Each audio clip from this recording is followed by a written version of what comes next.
Hello guys, welcome to my YouTube channel maths Pathshala. कैसे हैं आप सब लोग? आई होप आप लोग बहुत ज़्यादा अच्छे होंगे। देखिए, पिक्टोग्राफ का ही हमारा सेकंड क्वेश्चन आ गया है। इसमें हमें टेबल बना के दे रखी है, उसके अकॉर्डिंग हमें क्वेश्चंस करने हैं। ठीक है, तो सबसे पहला हम इसे क्वेश्चन को देख लेते हैं, उसके बाद इसके क्वेश्चंस पढ़ेंगे। तो किसी सप्ताह के विभिन्न दिनों में बेची गई घड़ियों की संख्या नीचे दर्शाई गई है। यानी कि पूरे सप्ताह में घड़ियाँ बेची गई हैं, वो हमें पिक्टोग्राफ में दिखा दी गई हैं। इस एक घड़ी का सिंबल है 2 घड़ी। ठीक है, तो इस एक घड़ी का सिंबल है 2 घड़ी, तो ये कितने हो जाएंगे? 1 2 3 4 5 6, यानी 6 दूनी 12 घड़ियाँ हो जाएंगी। यानी कि सोमवार को 12 घड़ियाँ बेची गई। ऐसे ही मंगलवार को जितनी घड़ी दे रखी है उससे 2 से मल्टीप्लाई करके निकाल लेंगे। तो इस हिसाब से इन्होंने दे रखा है कि पूरे हफ्ते में इन्होंने कितनी घड़ियाँ बेची। अब क्वेश्चन क्या है? चित्र रेखा को देखकर निम्नलिखित प्रश्नों के उत्तर देने। अब हमें ये सारे प्रश्न दे रखे हैं, इनके उत्तर देने हैं। तो किस दिन बेची गई घड़ियों की संख्या अधिकतम थी? तो सबसे ज़्यादा हमें देखिए किस में दिखाई दे रहे हैं? रविवार में दिखाई दे रहे हैं। यही आगे जा रहा है ना। चाहो तो गिन लेते हैं, ये 3 ज़्यादा दिखाई दे रहे हैं, इन 3 में गिन लेते हैं कि किस में ज़्यादा है। 1 2 3 4 5 6 7 8, इसमें तो 8 है। 1 2 3 4 5 6 7 8, इसमें भी 8 है। 1 2 3 4 5 6 7 8 9, इसमें 9 है। यानी कि रविवार को घड़ियों की संख्या बेची गई घड़ियों की संख्या ज़्यादा थी, तो सीधे लिखेंगे रविवार को। हमसे सिर्फ दिन पूछा है तो हम सिर्फ दिन लिखेंगे, रविवार। क्वेश्चन है मंगलवार को कितनी घड़ियाँ बेची गई? मंगलवार देखिए, मंगलवार ये रहा, इसमें कितनी घड़ियाँ बेची गई? 1 2 3 4 5 6 7 8, 8 है ना, 8 है ये। और इसका मतलब ये है 8 दूनी 16। इसका मतलब तो यही हुआ ना, क्योंकि 2 घड़ियाँ हैं। इसका मतलब है कि 1 बराबर 2, एक सिंबल बराबर 2। तो हमने पहले इनकी काउंटिंग करी, फिर 2 से मल्टीप्लाई कर दी, फिर 16 आ गया। यानी कि 8 दूनी 16। मंगलवार को कितनी घड़ियाँ बेची गई? तो 16 घड़ियाँ बेची गई। ठीक, अब नेक्स्ट है पूरे सप्ताह में कुल कितनी घड़ियाँ बेची गई। अब हमें पूरे सप्ताह की काउंटिंग करनी है।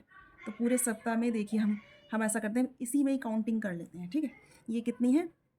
1 2 3 4 5 6, 6 6 दूनी 12। सबको गिन के 2 से मल्टीप्लाई करना है बस हमें।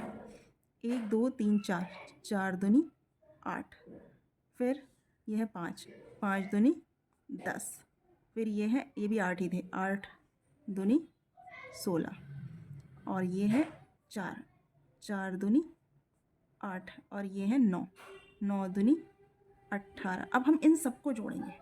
ठीक है, इसको इसको इसको इनको जोड़ेंगे हम। इन सबको जोड़ के जितनी भी घड़ियाँ आ जाएंगी वो पूरे सप्ताह में बेची गई।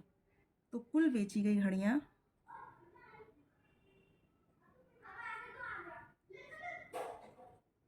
कितनी हो जाएंगी?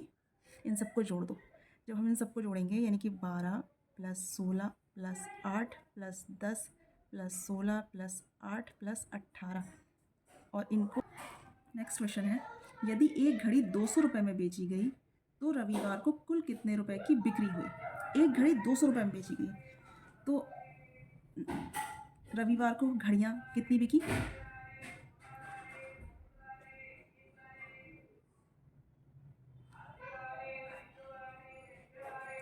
रविवार को घड़ियाँ बिकी, कितनी बिकी? देखिए, 18 घड़ियाँ बिकी। ठीक, तो इतनी तो घड़ियाँ बिकी, इनका प्राइस 200 रुपये के हिसाब से। एक घड़ी 200 रुपये में बेची गई है, तो रविवार को कुल कितने रुपए की बिक्री हुई? तो कुल रुपए बिक्री कितनी हुई? 18 की गुणा हम करेंगे 200 से, तो 18 दूनी होता है 36, और 2 0, यानी 3600 रुपये की बिक्री हुई। किस दिन घड़ियों की बिक्री सबसे कम हुई और कितनी हुई? सबसे कम हुई और कितनी हुई? तो सबसे कम देखिए, ये बुध वाले दिन और शनिवार वाले दिन सबसे कम घड़ियों की बिक्री हुई है। इसमें सिर्फ 8 घड़ियाँ बिकी हैं, तो हम लिखेंगे बुधवार